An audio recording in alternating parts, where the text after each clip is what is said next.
क्या सूक्ष्म जगत के भी कुछ लॉज होते हैं जो उस व्यक्ति की रियलिटी को प्रभावित करेंगे कि बिना कर्म करे भी उसको फल मिल रहा है या उसकी लाइफ संचालित हो रही है?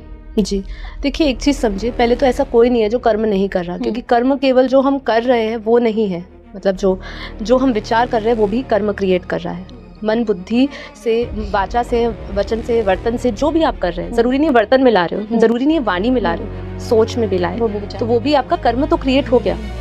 बल्कि वो कर्म इतना गहरा होता है कि आपका किया हुआ कर्म फिर भी वो डिलीट हो सकता है, लेकिन जो विचार का बीज आपने जो डाल दिया है, वो आपने किया हो या ना किया हो, उससे इतने सारे कार्मिक्स आपके बन जाते हैं और वो आपके भाग्य को भी बना सकता है, बिगाड़ सकता है। तो इसीलिए कोई ये कहे कि मैं कर्म नहीं कर रहा हूँ, चाहे वो खाली बेड पे बैठा रहे, कुछ नहीं करे, पर विचार उसके नहीं रुक सकते, संकल्प वो नहीं रुक रहा है, संकल्प तो चल ही रहे हैं, क्रिएशंस तो हो ही रही है अंदर, ठीक है। तो इसीलिए पहले तो ये कहना जो कहे वो गलत ही कह रहा है, ये उसका अहंकार है या उसको अज्ञानता अवस्था है, अविद्या है उसको कि वो ये कह रहा है, ये पॉसिबिलिटी नहीं है, ठीक है। दूसरी बात कि सूक्ष्म जगत के लॉज ऐसे बहुत सारे हैं जो आज की रियलिटी को हमारी प्रभावित करते हैं। जैसे सबसे पहले मैंने कहा संकल्प शक्ति, ठीक है। जो संकल्प है, जैसे कि हम जैसे कॉमनली जानते हैं कि जो जैसा हम बीज बोएंगे वैसा ही हम पाएंगे, जो सोचेंगे, जैसा सोच वैसी आपकी सृष्टि बनेगी, वैसा ही आपका संसार बनेगा।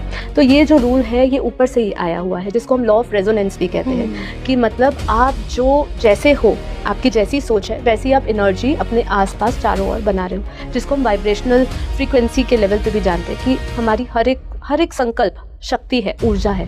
इसको हम समझें, इसलिए कहा गया ना कि हम स्पिरिचुअल बीइंग्स हैं और हम यहाँ ह्यूमन एक्सपीरियंस लेने आए हैं। हम सब ऊर्जावान हैं, हमारा हर एक शब्द, हर एक संकल्प, हर एक शक्ति वो ऊर्जा है, वो चेतना है, ठीक है। और वही आपका भाग्य और कर्म बना रही है। एक चीज तो हम नॉर्मल करते हैं, अच्छा कर्म कर रहे हैं तो उसका अच्छा फल मिलेगा, ये व्यक्त है, ये दिख रहा है आपको, पर उसमें से जो सूक्ष्म लॉज है, जो सूक्ष्म लॉज है, जिसमें आपने कुछ किया नहीं है लेकिन विचार किया है, और वो विचार से आपके मैनिफेस्टेशंस हो रही है, उसी विचार से आपके संस्कार बन रहे हैं, और उसी संस्कार से आप पूरी दुनिया बना रहे हो अपनी। दुख, भय, ऐसे वाइब्रेशंस होते हैं, वो अपने आसपास नेगेटिव एनर्जीज को ही अट्रैक्ट करता है, उसके आसपास नेगेटिव इंसिडेंट ही होते हैं। वो नेगेटिव जो एंटिटीज है उनका शिकार वही आत्माएं होती है। कोई कहे कि नेगेटिव एंटिटीज मेरे पास क्यों आ रही है, कहीं ना कहीं उसके अंदर ही वो नेगेटिव बीज है, वो डिनाई नहीं कर सकता। अब वो डिनाई इसलिए कर रहा है क्योंकि वो उसको स्वीकृति नहीं है, उसको समझ नहीं है ये।